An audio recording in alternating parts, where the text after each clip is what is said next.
Hi, class. In this lecture, we are going to look at the voting process. All right. So, when it comes to democracy, voting is kind of a fundamental principle of democratic ideas because it does have to do with that idea that the government is made up of the people. And so, the people are participating in the government process there, right? And we know there are different types of democratic participation. As we know, there are different ideologies and different forms of democracy. And when it comes down to it, the Constitution doesn't really give us a lot of basis for what is considered participation. And, when we look, and that's based on the idea of looking at those different political groups and those different interest groups and kind of, everybody coming to turn well, everybody getting on the same page over, what specifically the Constitution states, and then, of course, how that relates to the real world, right? And so we know elections are a major part of the democratic process too, especially when it comes to things like political ideas like majoritarianism and pluralism. And then, of course, voting elections. This is all, the way the democracy is eventually going to be ran and play out in real life has to do with us, the people. And so, we call that political behavior when we're looking at it from a government perspective, right? So we know we have conventional participation and we have unconventional participation. And then, we have an outliner group, things like terrorism. Terrorism isn't just necessarily, that Middle Eastern model we think of. I think a lot of us have seen that, especially in the past couple of years. We've had a lot of forms of what we call domestic terrorism. So, terrorism, and the purpose of this lecture, it's that idea of going to radical extremes to kind of get your political voice heard, or to get your group's needs met. So, it's the most extreme form of, like I said, of just, this political behavior, human behavior in general. And so when it comes to conventional participation, voting, of course, is the main thing we think of there. And then unconventional participation, that would be more like protests, sit-ins, some of these marches that we've seen, and especially from what we can consider marginalized groups like, different minority groups, African American, women, Asians, the LBGTQ community. Those are groups that we have seen. Grassroots movements is what I'm trying to say, or those grassroots movements at those local levels are where we get that unconventional participation. And once again, that has been a way that people in America have been able to kind of move their group up the social ladder, get their groups a little more social mobility. And then when it comes to that unconventional participation too, we're looking at this idea of direct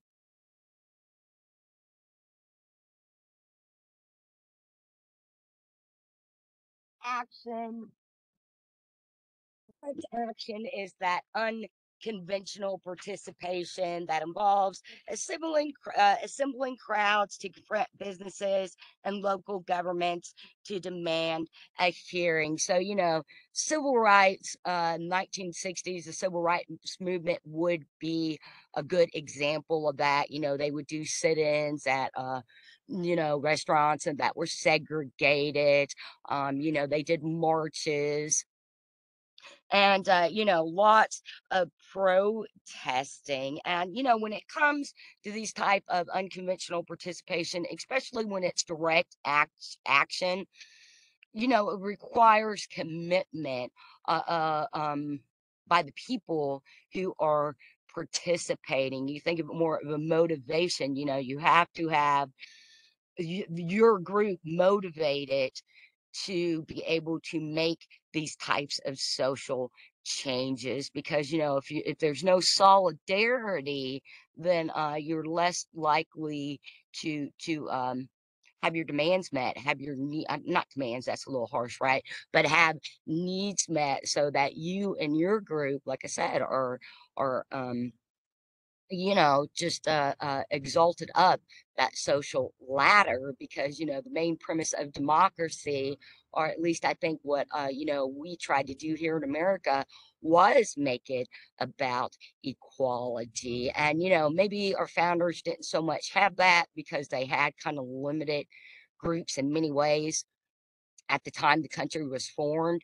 And so, they weren't really looking at all the different groups. And, now we live in such a multicultural society that equality is, it's still a very important and relevant issue. Everybody wants to be treated the same in the sense that nobody wants to be treated poorly, right?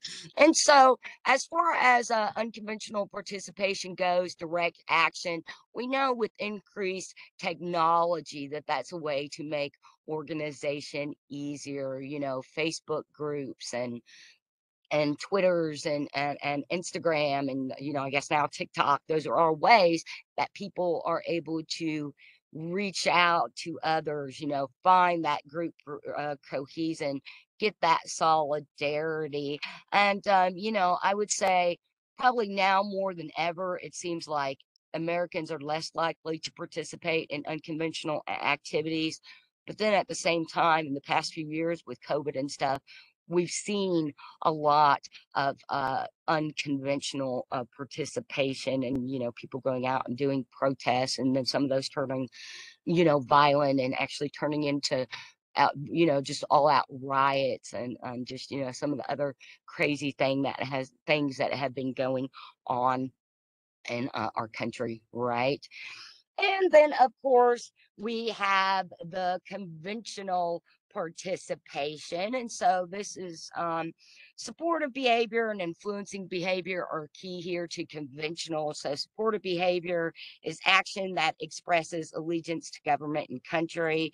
And something like saying the Pledge of Allegiance, you know, having the flag as a symbol. I mean, we could even argue that all that stuff that happened on not June, but January 6th when people stormed the Capitol, that in a way, it was kind of a supportive behavior. And it was also, influencing behavior because in many ways, it had to do with these ideas of election fraud and wanting to change some policy there. But, that's such a fresh event in the whole history of just not even America, but the world that, I think we're still trying to analyze and make sense of that. And then, something with all these crazy events that we have been having, we'll just go with the past just decade. It seems like every year things get just a little bit crazier, right?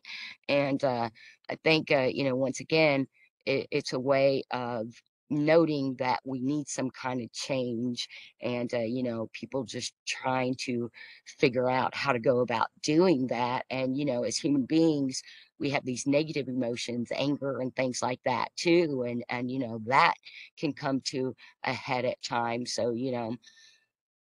I think the point there is to, once again, everybody gets angry about stuff, but to go out and take that out on other people, take it out on property, it's just that's not going to help anybody, right? And then, of course, voting.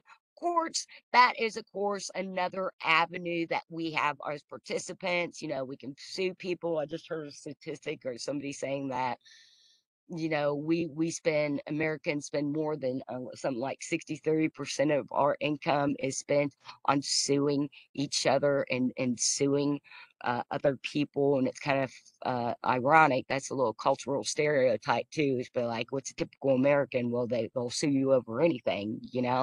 And so Of course, also, that's how we get those policies and those laws that are able to help people.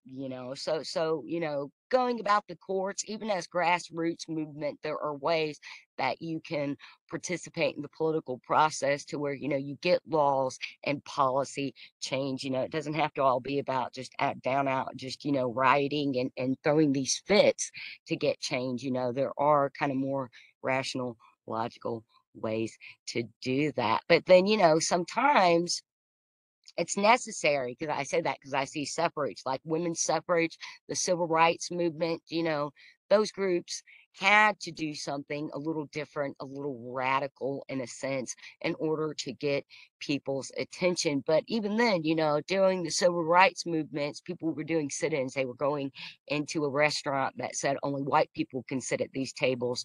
And they were sitting at those tables. They weren't trying to burn the restaurants down. They weren't busting up these restaurants or stuff. It was peaceful protest, civil disobedience. And, that was something that Martin Luther King Jr.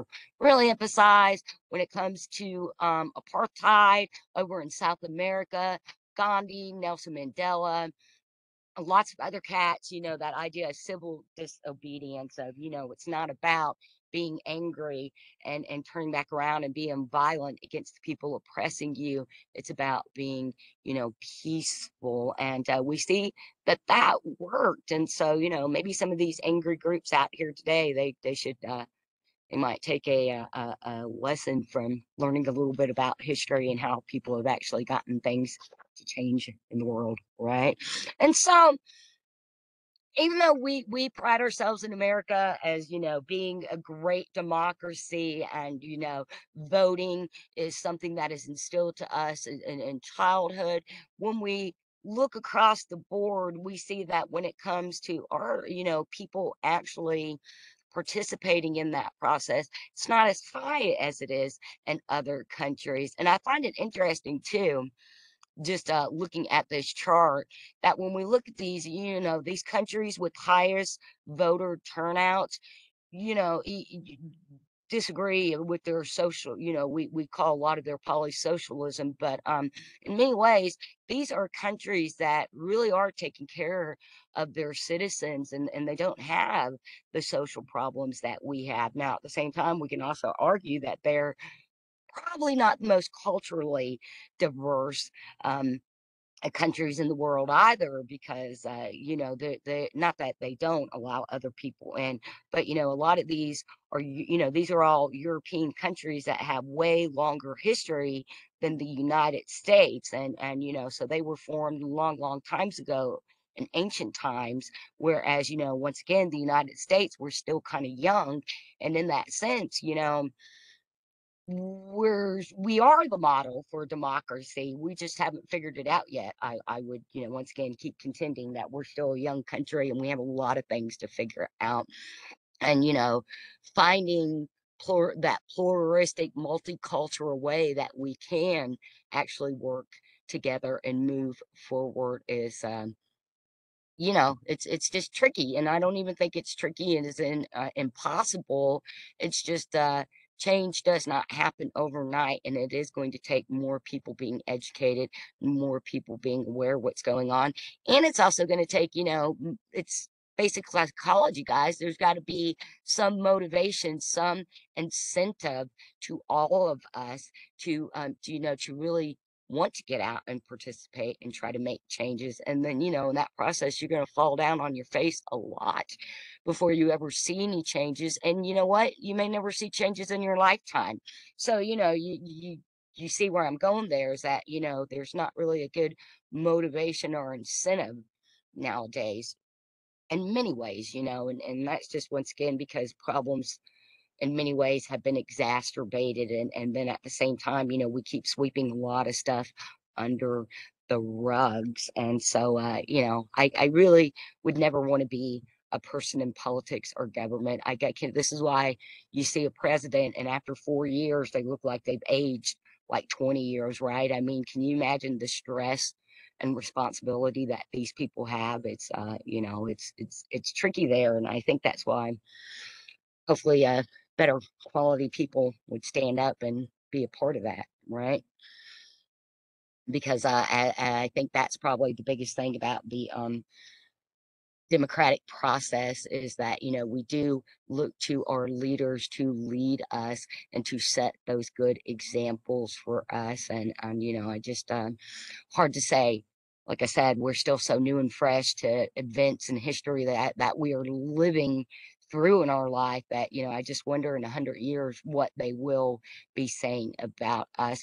So once again, on this slide, we're just looking at some of these, just some of these different movements that have allowed uh, uh, what we call marginalized groups. I hate using those kind of words, but those groups that have been historically underscored, overlooked, and it's because they believed in these democratic processes. They believed in these ideas of equality. They believed in like I said, civil disobedience. That you start to see these groups getting more of a foothold in the democratic process. And of course, we equate that to the two biggest grass movement, social justice movements that we have had in this country. And of course, that is, civil rights and women suffrage, because of what those ancestors went through in the past. And even then, there are still people alive today who are from the 60s. They remember this, they lived through it, you know that so my point there, they lived through it, and so they've seen the different sides of society, and how it's not always been equal. And these groups led the way for all of us to be able to have our voices known. And then at the same time, what these movements did is, they allowed individuals that fundamental democratic right of being able to be participating in the process of how their government is ran and how it applies to them. So, because of these groups, then we see all these changes as far as laws and policy goes and go. And then, that also is what has led to more participation, because then we now have these new groups of people that are voting. And that's kind of tricky too, because this is then where we start to see news media and other media outlets kind of changing, and propaganda coming up, because now you have these new groups of people that you have to campaign to and you have to get the votes from. All right. So when it comes to elections, we do have a few different types here. And we have just recall, direct primary, referendums, initiatives, and voting for candidates. We won't spend a lot of time just going past our basic definitions of these, because we already spent last week talking about a lot of this. We're spending this week talking about a lot of these ideas in our discussions. So, guys, those discussions are important. It's important that you're keeping up with those. And then when it comes to explaining political participation, we have what we call the standard socioeconomic model. And, basically, what this model tells us is it's how it breaks down participation based on demographics. So it's looking at things like social economic um, social economic status. It's looking at race. It's looking at gender. It's looking at levels of education. And then, as we see, one of the greatest thing is that education seems to be one of the biggest factors when it comes to political participation. And it seems like the more educated somebody is, the more politically aware they are. And I think it just goes down. I think it's simple, like why do we see that as the greatest correlation there, because it comes back to anything in life. The more educated you are, the more informed you are, the more you do research, then the I'm not it's not like, "Oh, you're so much smarter than everybody else." It's just that idea of you're more informed. You're able then to, take your ego and your biases out of the issues that you're looking at, and you can do kind of what in psychology, be a little more self-actualized in the sense that, you're just not thinking about yourself. And then too, I think that, education and social economics kind of play a role there too, because the less education one has, the probably lower they are at the social economic level. So here we go back to basic psychology again. If you're living paycheck to paycheck, and you're worried about feeding your family and paying your bills, that's what's going to consume your time and energy. It's basically you don't have time for anything else. And once again, that's just basic psychology. And when we have those basic needs, food, water, shelter, met, then it's easier to take that more grander perspective of what's going on in the world and finding your gifts and your way to participate in it. But when society is obstructing you from just those basic needs, then it's hard to move up that hierarchy of needs, like we call in like we say in psychology, to where once again you reach the level of self actualization to where you can see those greater connections. If you're always worried about where your next meal is coming from, or where you're going to get a warm bed to sleep. And once again, that's really going to be what is consuming your time and energy. So it's a lot harder to get into other aspects of society, and even just, to think about other people, really. And it's not that that makes you a bad person or less empathetic. It's just, once again, if you're not getting your needs met, it's going to be hard to focus on anything else, right? And so we have seen that since the 60s, since the 80s, there's really been a decline in just, voter turnout worldwide. And the US, of course, has had the biggest decline there. And, we call that kind of paradoxal, because we see what everything I just said kind of is negated, right? Because education is going up.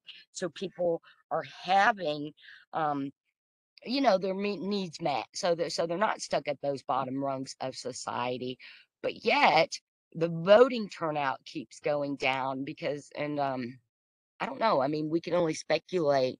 I think, once again, at one point, that education, you were formed, you felt like you were a member of society, but just, the way things have been going, especially since the 1980s, there have been a lot of crazy things. I mean, we've been involved in wars, and once again, terrorism, domestic terrorism, these kind of crazy political presidential elections we've had in the past decade, that I think it's just it goes back to that incentive and motivation, is that people just aren't as motivated to be a part of it. And I think a lot of it really does have to do with cynicism, and just people having lack of faith in the government. And at the same time too, this there's less connection to political parties. Now, no, you watch CNN, what is it? MBSC. I can't think how you say MBCS.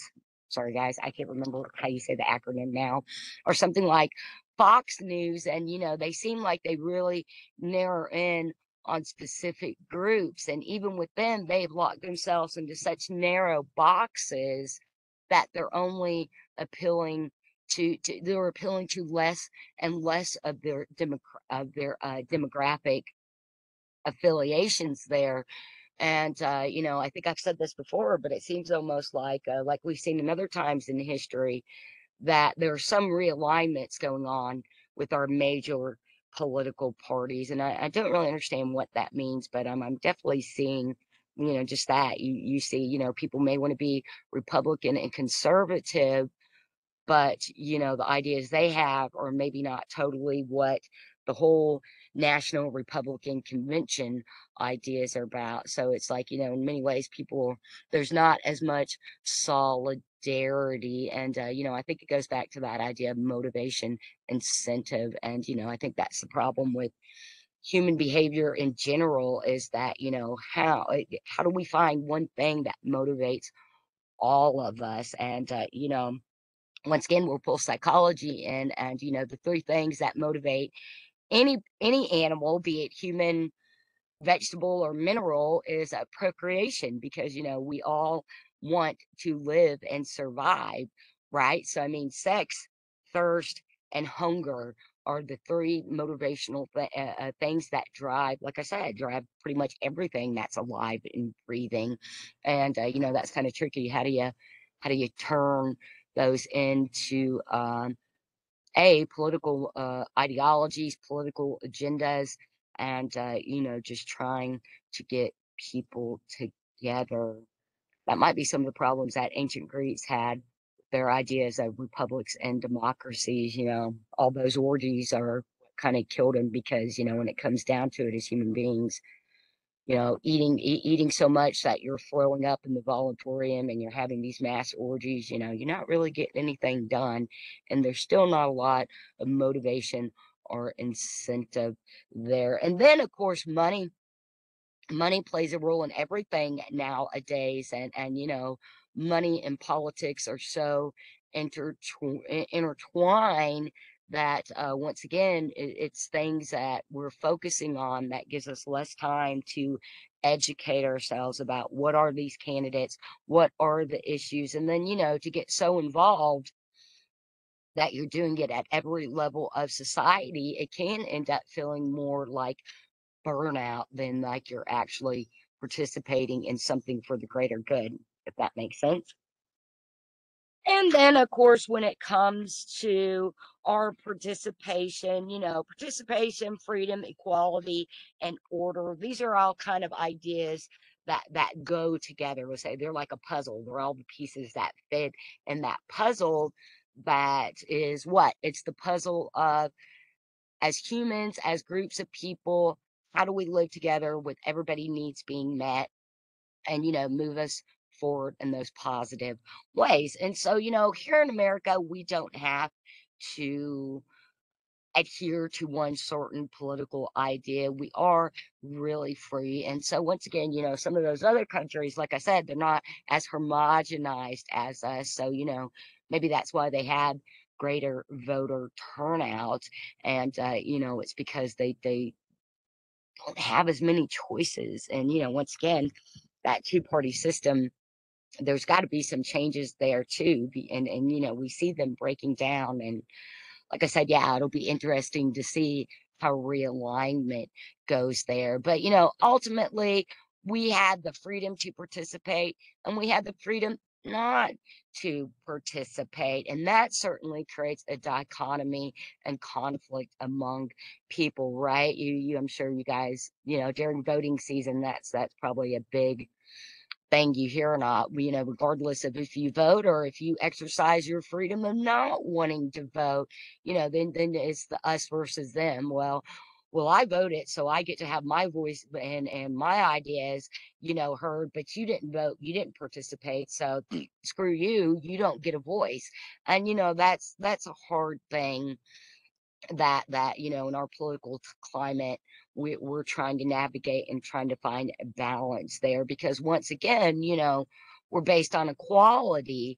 And whether you vote, or and whether you exercise your freedom to participate or freedom not to participate, there's still got to be some kind of equality there. And even if those resources are not equal, we've still got to, there still has to be a way for people to come together. And it comes down to equality. And people should have equal access to determine what they do or do not want to do. I know that's a, to vote or not to vote. That is the question, right, guys? That is a kind of a difficult one. And then, you do vote, and then people are going to get mad at you because you didn't vote for the person they wanted to. So it's just, I don't think there's a way that we ever are going to make everybody happy.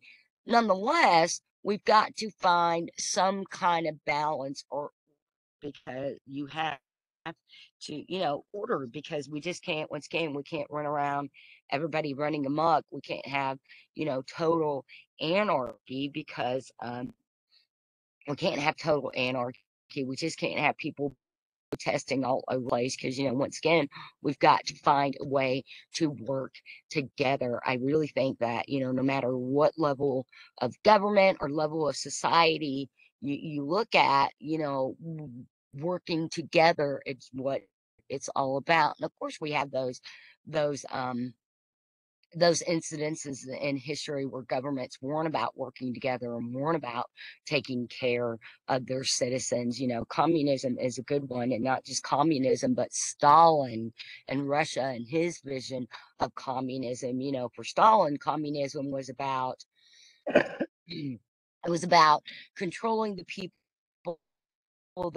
that you governing. And, his idea of, okay, well, if you have 10,000 people and we're going to be communist and we're going to take care of our people and we're going to have nothing to do with everybody else, which kind of sounds similar to Americans' idea of isolationism, right?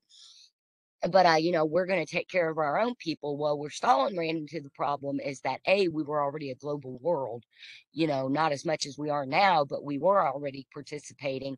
And that came in the form of consumerism, and of things like capitalism, and buying stuff, trade. That's what I'm looking for. Trade and resources. Russia didn't have the resources to support all his people. So Stalin's suggestion was just to, you got enough food to feed 1,000 people. You got a population of 10,000. What do? Just kill 9,000 of them.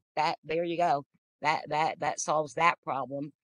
And it's like, whoa, wait a minute. That's not really what that idea of communism was about when Engels and Marx came up with it. But anyway, that's not to get into political debate on which type of government is better. That's just giving you an idea of, kind of this idea of what happens, when we don't have equality and we don't have order. And even here in the United States, back in the 1900s, I mean, we've had a lot of those kind of social ideas. But like, at one time we said that we had too many Asians.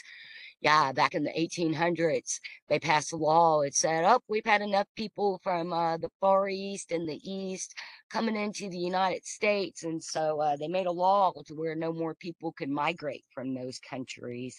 And then, of course, they had to take that off the books, and we just have incidences like that all over the country. And it goes back to misguided ideas of how to establish order. And a lot of that has to do because historically at that time, once again, the only people that were allowed to participate in democracy were rich white men, because that's kind of who the founders were and how the country started. And so back then, when we were still just 13 colonies, they were still trying to figure out just how to manage slavery and how to get rid of that, let alone, and trying to kill off all the Native Americans and the other indigenous people like the Mexicans, and the Alaskan Indians, people up in Canada, indigenous people in Canada. And so we definitely see that our ideas of maybe freedom, equality, and order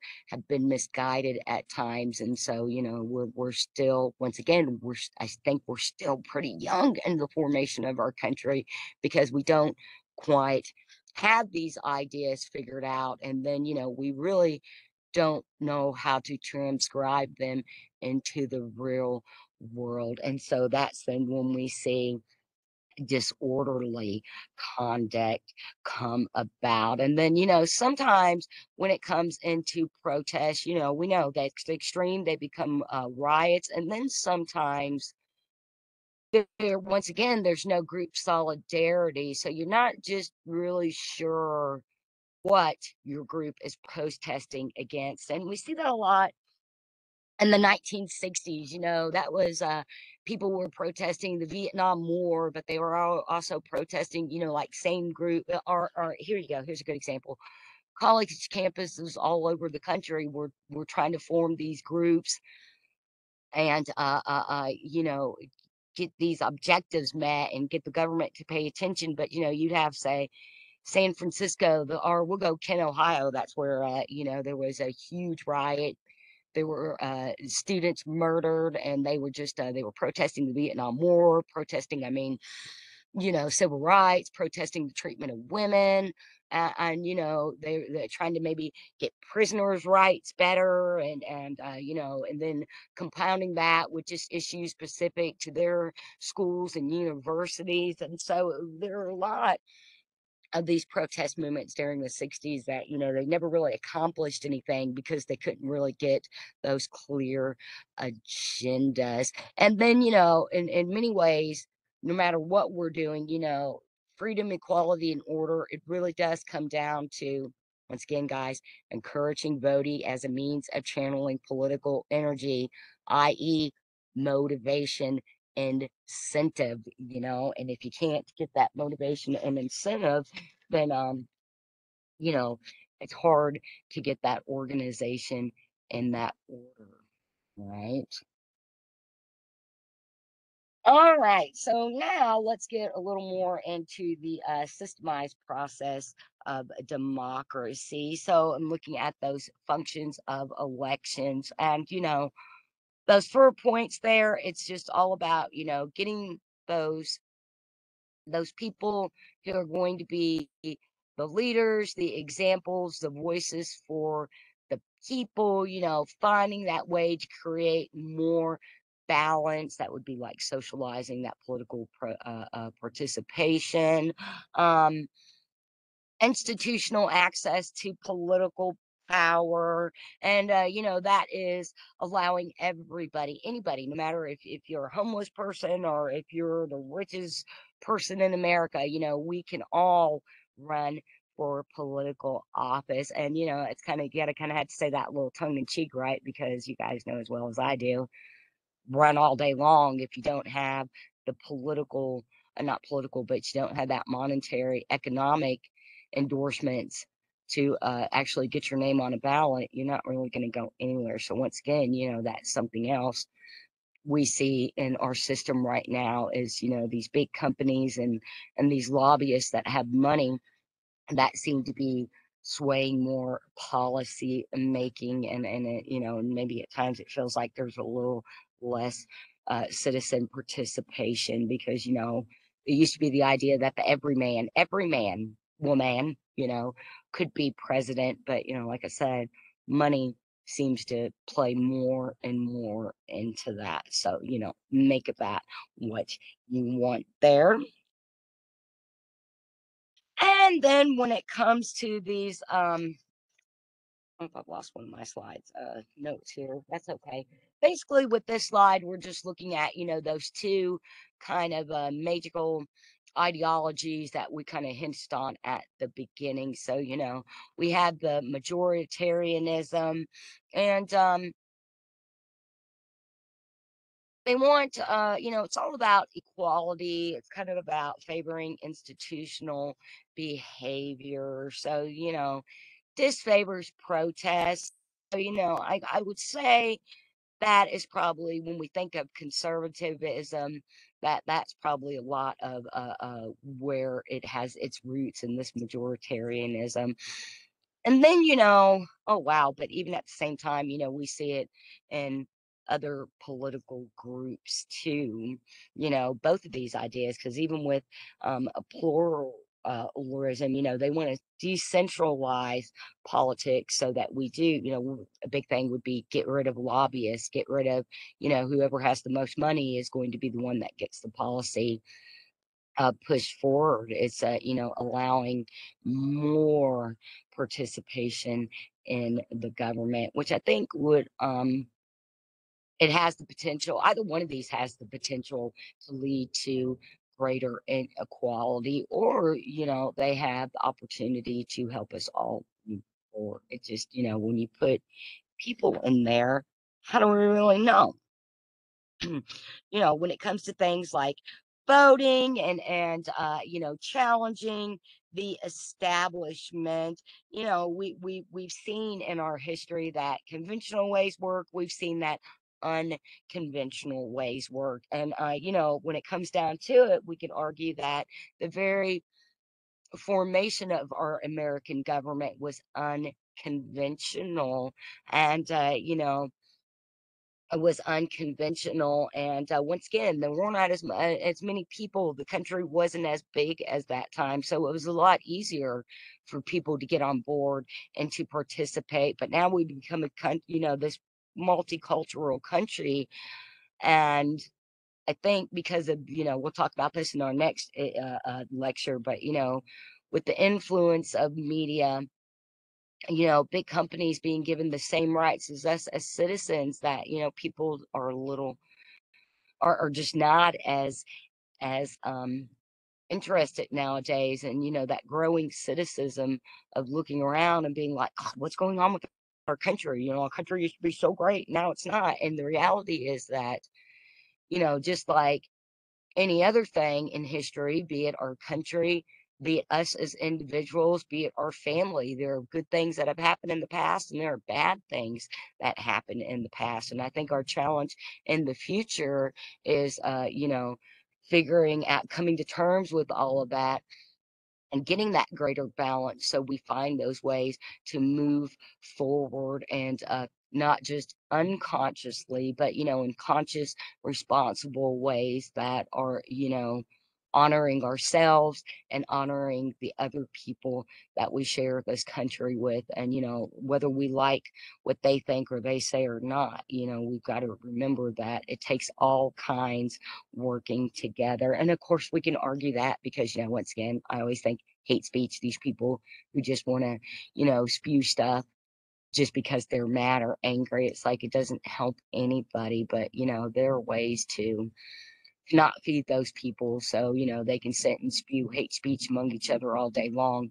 The rest of us will be able to get things done and get things moving in the right direction. And who knows what really the right direction is? I certainly don't. I'm just a humble college professor who has a nonprofit animal rescue. But as I keep reiterating in these lectures, is that, there is a balance that it seems like our country is going through a growth period, a period of change. And we will change.